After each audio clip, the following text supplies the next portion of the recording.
안녕하세요. 시고르입니다. 오늘은 동부지방법원에서 입찰 예정인 물건 중 성수전략정비구역 4구역에 있는 아파트를 알아보겠습니다. 이 물건은 특이하게도 두 번이나 낙찰자들이 보증금을 떼이면서까지 낙찰을 포기한 전력이 있습니다. 먼저 재개발 핫플레이스이면서 이 물건이 소재하고 있는 성수전략정비구역에 대하여 간단히 알아보겠습니다. 성수전략정비구역은 남쪽에서 볼 때 성수대교 우측 트리마제 길 건너 강변동향 아파트부터 영동대교에 이르기까지 성수동이가 일대 한강과 인접해 있는 곳에 지정되었습니다. 이들 지역은 과거 성수공단의 배후 주거구역으로 공단의 공장들이 장안공단이나 수도권 외곽으로 이전하면서 슬럼화가 진행되자 오세훈 시장 일기에 한강 재개발 목적으로 50층 개발 특례를 주면서 2009년에 이들 지역을 정비구역으로 지정하게 됩니다. 그 후 박원순 시장 시절에 35층 층고 제한으로 멈춰 있다. 오세훈 시장이 다시 당선되면서 서울시가 정비계획 변경안을 발표하며 최고 50층 높이 제한을 풀고 한강변 접근성을 높이기로 하면서 지난해부터 사업이 재개되었습니다. 성수 재개발 사업은 총 4개 지구로 나누어져 조합별로 건축 심의를 받고 있습니다.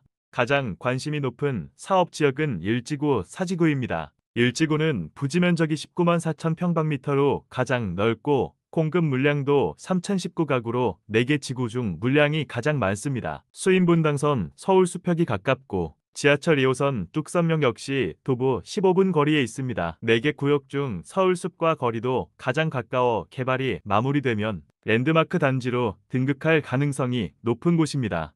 성수전략정비구역 4지구는 성동구 성수동이가 219-4번지 일대 89,828평방미터 부지에 건폐율 21%, 용적률 315%를 적용해 총 1,579세대를 공급할 예정입니다. 4개 지구 중 가장 규모가 작지만 조합원이 753명으로 일반 분양 비율이 높아 사업성이 큰 곳입니다. 또한 조망권이 한강변뿐만 아니라 영동대교 안쪽까지 가능해 조망권 각도가 넓은 지구입니다.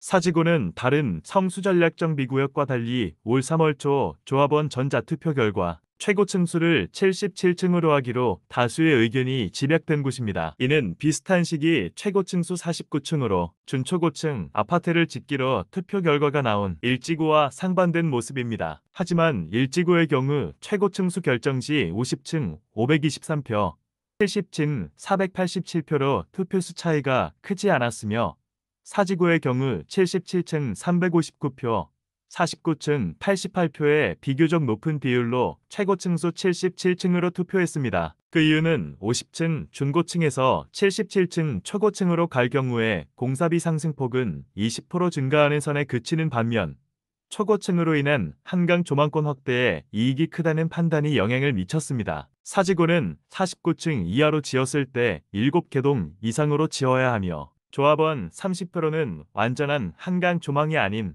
틈새 조망을 가지게 될 것으로 전망됩니다. 반면에 70층 이상의 경우에는 5개동 이하로 지을 수 있어 거의 모든 조합원이 파노라마 한강 조망이 가능하다고 합니다. 조합은 전용 84평방미터 기준 자산 가치가 77층을 선택할 때 47억 원에 달할 것이라고 예상했습니다. 아울러 일반 분양 가구에 한강 조망을 확보해 분양 수익을 극대화할 수 있다고 설명했습니다. 한편 성수전략정비구역은 토지거래허가구역으로 지정되어 있어 단독주택, 공동주택의 경우 구입주택이 최종 1주택, 계약일로부터 3개월 이내 잔금, 잔금일로부터 6개월 이내 입주, 대출이 있을 경우 1개월 이내 입주, 입주 후 2년간 실거주해야 허가가 나옵니다. 단 토지거래허가구역에 주거용 부동산을 상속이나 경매로 취득하게 될 경우 실거주 의무 등이 면제됩니다. 그럼 성수전략정비구역 4지구에 있는 이번 경매 물건을 알아보겠습니다. 서울 동부지방법원에서 8월 26일 입찰 예정인 2022 타경 1사용8 물건으로 성동구 성수동이가 609-2 강변임광 아파트 101동 804호입니다. 이 물건은 특이하게도 2차, 3차에서 연속 낙찰되었으나 낙찰인이 모두 매각 대금을 납입하지 않고 입찰 보증금을 물취당한 사연이 있는 물건입니다. 이번 기일은 4차로 최저가가 11억 9,800이나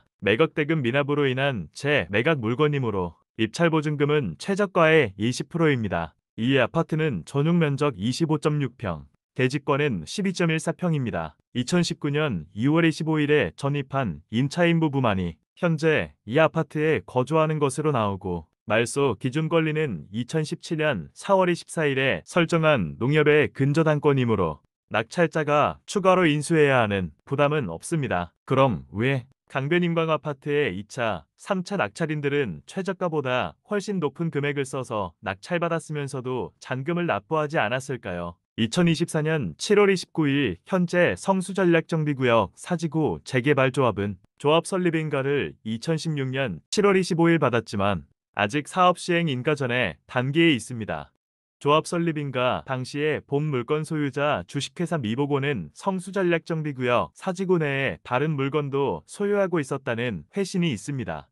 도시 및 주거 환경정비법 제39조 제1항의 조합 설립 인가 후에 한 명의 토지 등 소유자로부터 토지 또는 건축물의 소유권이나 지상권을 양수하여 여러 명이 소유하게 된 때에는 그 여러 명을 대표하는 한 명을 조합원으로 본다고 규정하고 있고 대법원 2023년 2월 23일 선고 2022 36724 판결에 의하면 주택 재개발 사업 조합 설립 인가 후 1인의 토지 등 소유자로부터 정비구역 안에 소재한 토지 또는 건축물의 소유권을 양수하여 수인이 소유하게 된 경우에는 원칙적으로 전원이 1인의 조합원으로서 1인의 분양 대상자 지위를 가진다고 판시하였습니다. 따라서 성수전략정비구역 사지구는 주택재개발구역으로 지정되어 2016년 7월 25일 조합 설립인가가 났고 이후에 다물권자 주식회사 미보고로부터 2017년 4월 24일 본 물건을 매수한 현소유자 장모찬의 경우에도 분양권은 하나이므로 온전한 분양권이 아닌 지분 형태의 분양권만 보유하고 있다 하겠습니다. 따라서 본 물건을 낙찰받아도 확실한 조합원 입주권을 받을 수 없어서 낙찰자들이 각각 2번이나 대금 납부를 포기한 것 같습니다. 하나의 조합원 분양권을 공유하는 경우에 그 지분은 사업 시행 계획 인가 후에 소유하고 있는 토지나 건물에 대한 평가를 의미하는 종전 자산평가에 의해 각각 보유하고 있는 토지 또는 건물의 감정평가액에 따라 결정될 것입니다.